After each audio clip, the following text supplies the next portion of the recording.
ტრამპი პუტინის წარმომადგენლებს შორის კრემლში უნდა გამართულიყო შეხვედრა, თუმცა პუტინის გუშინდელმა განცხადებებმა მის წარმოდგენებთან დაკავშირებით თუ როგორ უნდა მოხდეს. 30 დღიანი ზავის დადება უკრაინასთან ჩაშალა პრაქტიკულად მოლაპარაკებები. რუსული მედია წერს, რომ სტივ ვიტკოფმა უკვე დატოვა რუსეთის ტერიტორია და შეთანხმება კრემლში მოლაპარაკებები კრემლში ტრამპის და რუსეთის წარმომადგენლებს შორის პრაქტიკულად ჩაიშალა.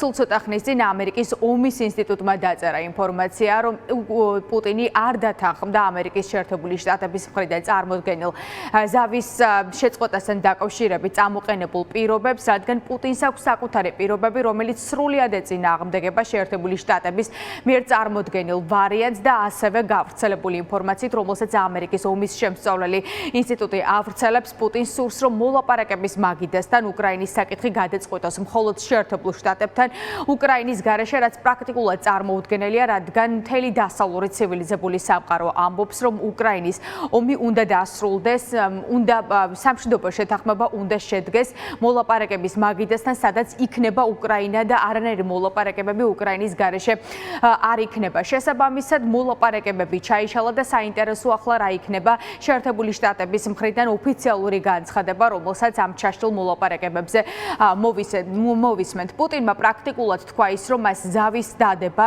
წარმოუდგენია საკუთარი პირობებით, ის ითხოვს გრძელვადიან გარანტიებს უსაფრთხოებასთან დაკავშირებით, რაც ცოტა არ იყოს კომიკურია და პუტინი პირდაპირ ამბობს, რომ მას საკუთარი პირობები აქვს და ამ პირობებს შორის არის ის, რომ რუსეთის შემადგენლობაში უნდა შევიდეს ყირიმი და აღმოსავლეთ უკრაინის ანექსირებული რეგიონები. საუბარია 4 რეგიონზე, რომელმაც 2022 წლის შემდეგ ომის დაწყების შემდეგ პუტინმა მოახდინა მისი ანექსია და ახლა ერთ-ერთი პირობა, როგორც ცნობილია, რუსეთის არის ის, რომ ეს ტერიტორიები გახდეს რუსეთის ნაწილი ოფიციალურად და ეს მთელმა დასავლურმა ცივილიზებულმა სამყარომ უნდა აღიაროს. პრეზიდენტმა ტრამპმა გააკეთა ამ პუტინის გაკეთებული განცხადებების შემდეგ პირველი კომენტარი, როდესაც ის თეთრ სახლში ოვალურ კაბინეტში ხვდებოდა ნატოს გენერალურ მდივანს, სადაც ტრამპმა პირდაპირ თქვა, რომ პუტინის განცხადება იყო ძალიან პერსპექტიული, მაგრამ არ იყო სრული და ახლა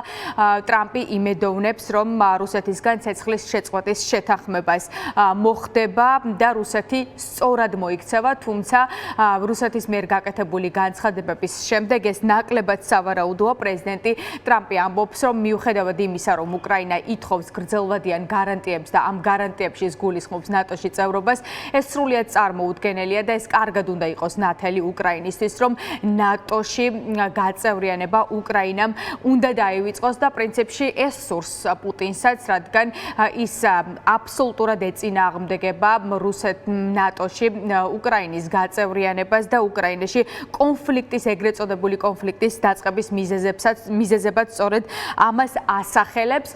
საინტერესოა, რას უნდა ველოდოთ ახლა ამერიკის შეერთებული შტატებისგან, რადგან პრეზიდენტმა ტრამპმა რამდენიმე დღის წინაც განაცხადა ის, რომ თუ შეთანხმებაზე რუსეთი არ დათანხმდება, ამერიკის შეერთებული შტატები არ დააყოვნებს და უფრო გაამკაცრებს სანქციებს პუტინის რეჟიმის წინააღმდეგ. Well, we'd like to see a ceasefire from Russia. ცეცხლის შეწყვეტის შესახებ რუსეთის პრეზიდენტის ვლადიმირ პუტინის განცხადება ძალიან პერსპექტიულია, მაგრამ არ იყო სრული. იმედი მაქვს, რომ რუსეთი სწორად მოიქცევა. რუსეთისგან ცეცხლის შეწყვეტის დანახვა გსურს. სიბნელეში არ მუშაობდით, უკრაინასთან განვიხილავდით მიწის საკითხს და მიწის ნაწილებს. საბოლოო შეთანხმების ყველა სხვა ელემენტს. ელექტროსადგურის საკითხია, ძალიან დიდი ელექტროსადგურის, ვის დარჩება ელექტროსადგური და ვის დარჩება ესა თუ ის. ასე რომ ეს მარტივი პროცესი არ არის, მაგრამ პირველი ფაზა ცეცხლის შეწყვეტაა. მიწის კონცეფციას განვიხილავდით, ვინაიდან ცეცხლის შეწყვეტაზე დროის დაკარგვა არ გსურს, თუ მას არანაირი მნიშვნელობა არ ექნება. ასე რომ ჩვენ ვამბობთ, ეს არის რაც შეგიძლიათ მიიღოთ, ეს არის რაც არ შეგიძლიათ მიიღოთ. ისინი განიხილავენ ნატოსა და ნატოში ყოფნას და ყველა მიცის რა არის ამაზე პასუხი. სიმართლე გითხრათ, მათ ეს პასუხი 40 წელია იციან. ასე რომ საბოლოო შეთანხმების ბევრი დეტალი რეალურად განიხილება. ახლა ვნახავთ, თანახმა არის თუ არა რუსეთი და თუ არა, ეს ძალიან სამწუხარო მომენტი იქნება მსოფლიოსთვის. To see whether or not Russia's there, and if they're not, it'll be a very disappointing moment for the world. პუტინის გაკეთებული განცხადება ლუკაშენკოსთან შეხვედრის შემდეგ უკრაინამ გაიგო შემდეგნაირად, რომ რუსეთი არ აპირებს დათანხმდეს უკრაინის და ამერიკის შეერთებული შტატების პირობებს 30 დღის განმავლობაში დროებითი ზავის დადებასთან დაკავშირებით, რადგან ის პირობები, რომელიც წამოაყენა რუსეთმა და პუტინმა, ბუნებრივია სრულად ეწინააღმდეგება უკრაინის ინტერესებს. პრეზიდენტი ზელენსკი პირდაპირ ამბობს, რომ манипуლაციური სიტყვები მოისმინეს დიქტატორი პუტინისგან და პუტინს, რა თქმა უნდა, ესე პირდაპირ პრეზიდენტი ტრამპისთვის ეშინია იმის თქმა, რომ მას არ სურს ომის შეწყვეტა 30 დღის განმავლობაში და მას სურს კონფლიქტის გაგრძელება უკრაინის ტერიტორიაზე. ამიტომაც პრეზიდენტი ზელენსკი ამბობს, რომ აუცილებელია ახლა უფრო მეტად გამკაცრდეს სანქციები, როგორც ევროპული, ასევე ამერიკის შეერთებული შტატების მხრიდან პუტინის მისამართით, რადგან პუტინი მოექცეს სრულ იზოლაციაში, ეკონომიკურ იზოლაციაში, რათა შემდეგ დაჯდეს, რეალურად დაჯდეს მოლაპარაკების მაგიდასთან და იმსჯელონ სამშვიდობო შეთანხმებასთან დაკავშირებით. Тим більше, що зараз ми всі почули, ახლა ჩვენ ყველამ რუსეთიდან პუტინის ძალიან პროგნოზირებადი, ძალიან манипуლაციური სიტყვები მოვისმინეთ ფრონტზე სიჩუმის იდეაზე საპასუხოდ. ის ფაქტობრივად უარს ამზადებს ამ მომენტის მდგომარეობით. პუტინს, რა თქმა უნდა, ეშინია პრეზიდენტი ტრამპისთვის პირდაპირ თქმა, რომ ომის გაგრძელება სურს, უკრაინელების მოკლა სურს. და ამიტომ ისინი იქ მოსკოვში სიჩუმის იდეას ისეთ წინაპირობებს უწყობენ, რათა საერთოდ არაფერი არ გამოვიდეს, ან რაც შეიძლება დიდხანს არ გამოვიდეს. ჩვენ არ ვაყენებთ პირობებს, რომლებიც რამეს ართულებენ. ამას რუსეთი აკეთებს.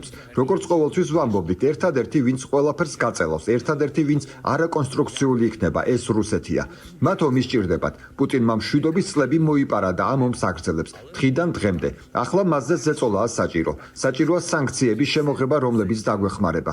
მომავალშიც გავაგრძელებთ მუშაობას ჩვენს ამერიკელ პარტნიორებთან, ევროპელ პარტნიორებთან, მსოფლიოში ყველასთან, ვისაც მშვიდობა სურს, რომ რუსეთს ომის დასრულება ვაიძულოთ.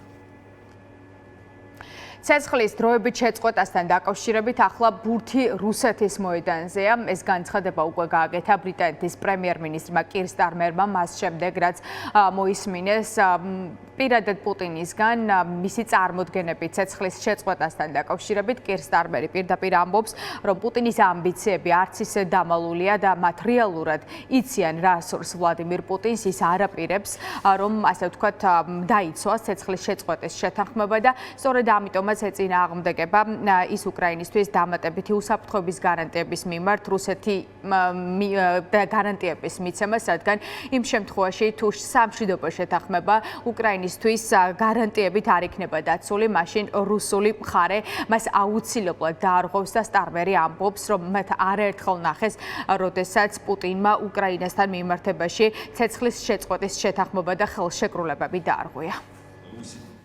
It doesn't entirely surprise me. ვიცით, რომ პუტინს აქვს ამბიციები, რომლებიც არც თუ ისე შედიხბულია. უნდა იყოს ხანგრძლივი და დაცული მშვიდობა, უკრაინის სუვერენიტეტითა და უსაფრთხოებით. უნდა იყოს მშვიდობა, რომელშიც შეთანხმება დაცულია. ვინაიდან აქამდე გვქონდა შეთანხმება, რომელიც რუსეთმა არ შეასრულა. ვინაიდან რუსეთი უბრალოდ არ ღვევდა მის პირობებს. თუ შეთანხმების დარღვევას არ აპირებთ, მაშინ დიდი პრობლემა არ უნდა გქონდეთ უსაფრთხოების გარანტიებზე. ვიცით, რომ წარსულში პუტინი არ ღვევდა შეთანხმებებს. ფიქრობ, რომ სამშაბათს 11 მარტს იქნა მიღწეული და ყოველთვის ვგრძნობდი და ვიმედოვნებდი, რომ სამშაბათის შემდეგ ბურთი რუსეთის მოედანზე იქნებოდა გადაგდებული და მოხდებოდა ზეწოლა რუსეთზე. ახლა ეს მოხდა. ეს კარგია, ვინაიდან რუსეთი აგრესორია. რუსეთი ქვეყანაა, რომელიც არ იცავდა წინა ხელშეკრულებებსა და შეთანხმებებს. როგორც უკვე გითხარით, იმ შემთხვევაში თუ პუტინი უარს იტყვის 30 დღის განმავლობაში მშვიდობა დაამყაროს უკრაინასთან, შეწყვიტოს, ასე ვთქვათ, ცეცხლი, როგორც ხმელეთზე, ასევე ზღვაზე და უშუალოდ იმ ტერიტორიებზე, სადაც ახლა აქტიური საბრძოლო მოქმედებები მიმდინარეობს, ამერიკის შეერთებულ შტატებს არაერთხელ უთქვამს, რომ ისინი თავად გაამკაცრებენ სანქციებს პუტინის რეჟიმის მისამართით და სულ ცოტა ხნის წინ CBS-მა გაავრცელა ინფორმაცია, რომ ტრამპის ადმინისტრაცია რუსეთს ჯგალთობის გაზისა და საბანკოს სექტორებზე სანქციებს ამკაცრებს და CBS-მა ეს ინფორმაცია საკუთარ წყაროებზე დაყრდნობით გაავრცელა, რაც შეეხება უშუალოდ პუტინის პოზიციას. კიდევ ერთხელ გეტყვით, რომ ვლადიმირ პუტინს აქვს ძალიან ბევრი კითხვა ცეცხლის შეწყვეტასთან დაკავშირებით. მას აინტერესებს შემდეგი რამ, ასე ვთქვათ, ვინ უზრუნველყოფს ცეცხლის შეწყვეტის შეთანხმების აღსრულებას, ვინ გაუწევს ამას მონიტორინგს და პუტინს ეშინია ასევე ის, რომ 30 დღის განმავლობაში იმ შემთხვევაში თუ დროებითი ზავი დაიდება უკრაინასა და რუსეთს შორის, უკრაინამ არ უნდა მოახდინოს ასევე ვთქვათ იარაღის მობილიზება და 30 დღის შემდეგ განახლებული ძალებით არ უნდა შეუტიოს რუსეთს. ამის ეშინია რეალურად პუტინს და განსაკუთრებით პუტინისთვის ყველაზე მნიშვნელოვანი არის ის, რომ საერთაშორისო სანქციები მის წინააღმდეგ ანულირდეს. რუსული მედია წერს, რომ ეს არის პუტინის მიერ ჩამოთვლილ პუნქტებში ერთ-ერთი მნიშვნელოვანი და ეს კიდევ ერთხელ ადესტურებს, რომ პუტინს საერთაშორისო სანქციები ყველაზე მეტად აწუხებს, თუმცა დასავლეთს არაერთხელ აქვს ნათქვამი, რომ სანქციები არათუ ანულირდება, უფრო მეტად გამკაცრდება პუტინის რეჟიმის წინააღმდეგ, თუ იმ შემთხვევაში თუ ის არ შეწყვეტს ცეცხლს უკრაინის მისამართით და არ დათანხმდება როგორც უკრაინის, ასევე ამერიკის შეერთებული შტატების მიერ წარმოდგენილ პირობებს.